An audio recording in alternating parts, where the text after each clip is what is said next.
This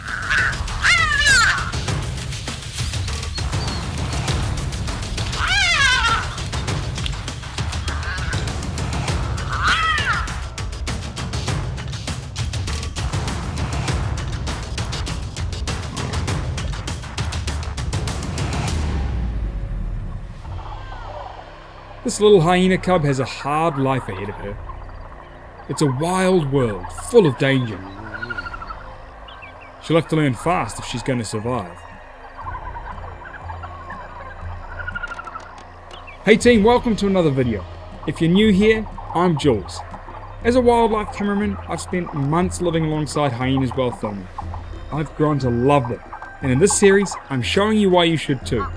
Today we'll follow the journey of a young hyena princess as she takes her first steps out into the wild. Let's go!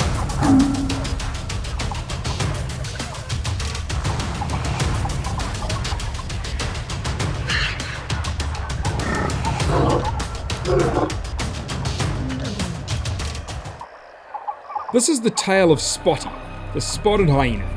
Lame name, I know, sorry. Spotty's clan lives on the banks of a lagoon. But this is not the beginning of our story. For that, we need to go back, 2 weeks before when I arrived in South Hyena National Park for another filming trip. I'm here to film hyenas, and all the other amazing animals that live here.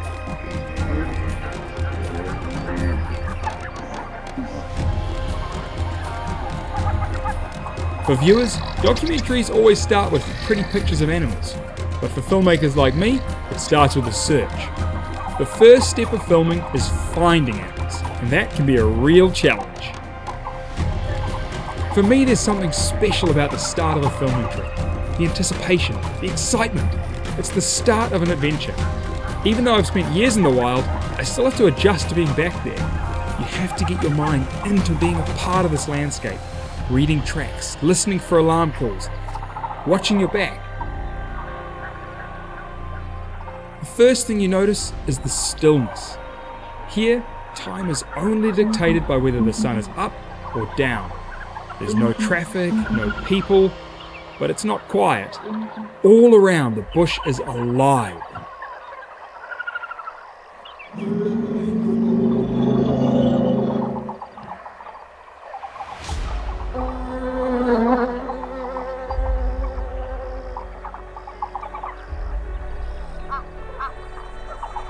When you're looking for hyena cubs, the best place to start is the den.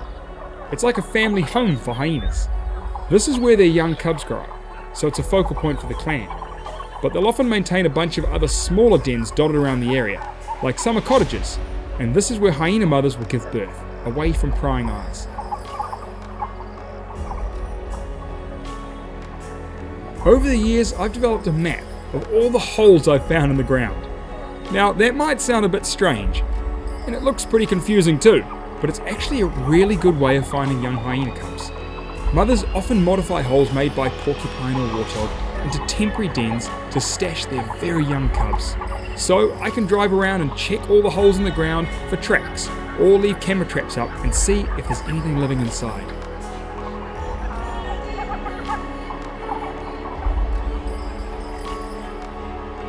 But this time the hyenas have given me the runaround. After a week of searching empty holes, I was ready to give up. Luckily, a friend of mine, Bertrand, is a local guide, and he saved the day and showed me where the hyena queen had stashed her little princess. For the first few weeks, hyena cubs are black before they develop their yellowish colour and spots. So a little cub like this is only a few weeks old. She's totally defenceless and completely reliant on mum. It's a scary world out there, but the den can be a tough place too. Animals living wild attract parasites. Think about what your pet dog would be like after a year or two of no grooming, or a bath. Lice, ticks, and other nasty parasites crawl, burrow, and scratch constantly.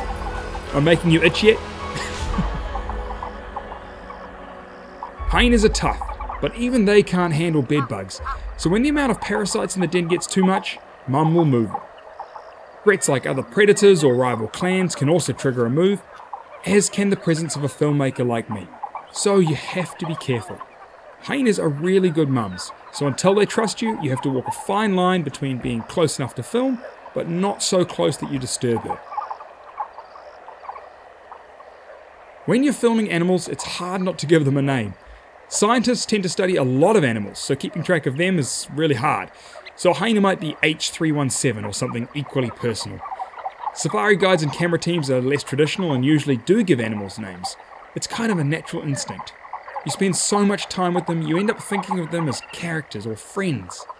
A buddy of mine, Simon, works for the National Parks Department, and he accompanied me during filming. He and I wanted to name the young hyena cub Shula, but that means fart in the local language, so it probably wouldn't have made the cut. We decided that Spotty was a good enough name.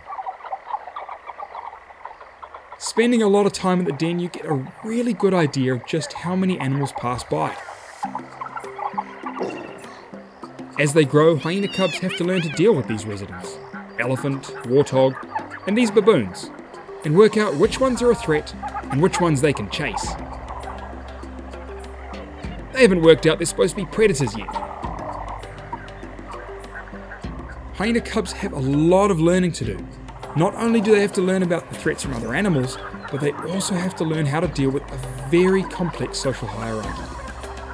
Understanding your rank is one of the most important life lessons a hyena cub has to learn. They do this amazing greeting ceremony when they meet. With a superb sense of smell, they're able to tell who's who and reaffirm rank. Hyena society is matriarchal, which means it's led by females. Cubs are born with the ranks of their mothers. So if you get a raw deal and are born to a low-ranking hyena, life is tough. If you're born to a queen and you're a female cub, you'll outrank all the other hyenas, including the males. Beyonce would be proud. Who runs the world? The process of getting animals used to you is called habituation. When you're filming in areas where there are a lot of tourists, this has often been done already by the guides. But when you're filming baby animals, you have to start from scratch. Over the first few weeks of filming, the cubs gradually get more and more relaxed, and that's when you start getting the good stuff. But sometimes they can take it a little bit far.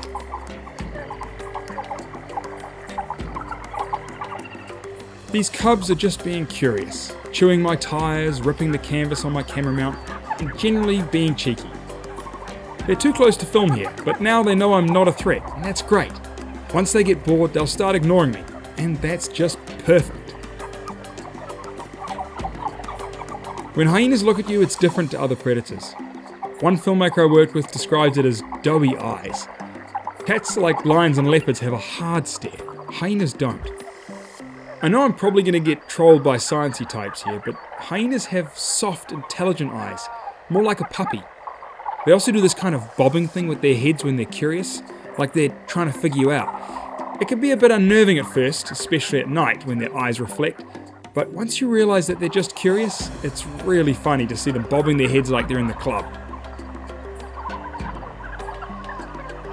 A juvenile hyena has arrived at the den with most of an impala, which they probably scavenged from a leopard. It's an odd move. Usually they'd feed elsewhere and bring back small bits of the carcass. Hyenas don't like sharing. This young hyena is a fighter. She's got a broken leg that's mended, but it's still hard to use.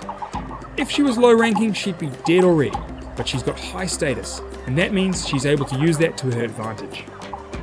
Usually when we make films, we can put a variety of shots together to make a story work. Here, it was all happening at once, and being the only camera on the scene, I had to try my best to capture it all. Other than a few cuts, you're seeing it unfold in real time. The adults are all fighting for a bit of the carcass. The young injured cub wants her share. You can see how the older hyenas are holding their aggression back. They probably know they can take what they want by force, but there would be consequences. Breaking the rules of the hierarchy is a huge no-no, and hyenas can be vicious when enforcing rank.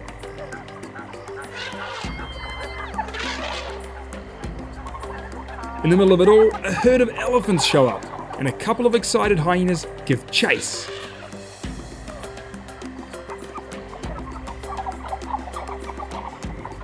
The young injured cub asserts her rank. She knows Mum will back her up.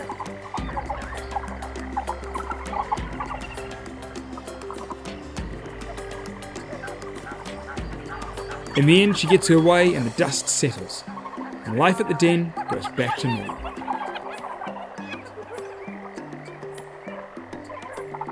After a couple of months, Spotty has grown, and she and her den mates are ready to start exploring their world. They start making little forays into the wild, and this is the most dangerous time for them. They could encounter any number of threats along the way.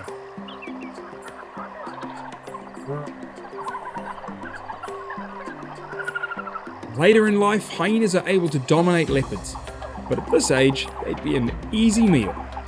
This wilderness is also home to the Encephu pride. A pride of lions can bring down prey as large as an elephant. A couple of hyena cubs would make a nice little snack. The cubs are lucky. The lions are sleeping. They're conserving their energy for later, when it's time to hunt. Or until something surprises them.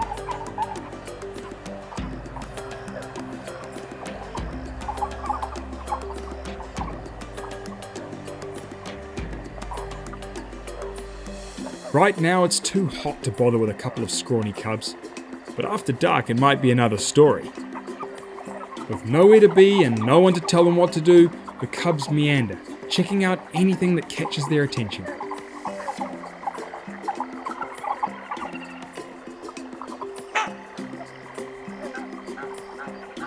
It's getting late now and Spotty is still very far from the den. She'll be crossing lion country in the dead of night, and the Encephu pride is on the hunt.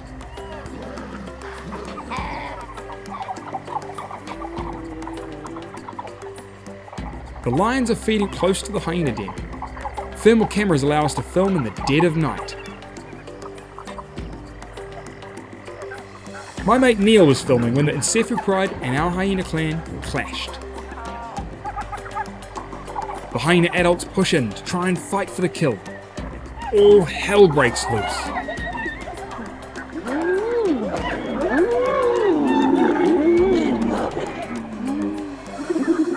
Let's just pause here a minute. Scenes like this are difficult to watch, but you have to try not to pick sides. On the one hand, the lions have hungry mouths to feed, but on the other, the hyenas can't let the lions get too comfortable, or Spotty and the other cubs could be in danger. It's like a schoolyard fight, where you're friends with both sides. But here, you can't just step in and break it up. One of the hardest things for a filmmaker is to remain on the outside and let animals just be animals.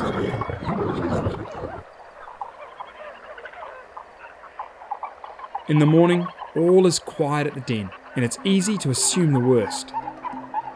But a familiar face is a sight for sore eyes. Spotty is okay, and she'll have learnt a good lesson about life in the wild. The cubs are in a playful mood, and they've got energy to burn.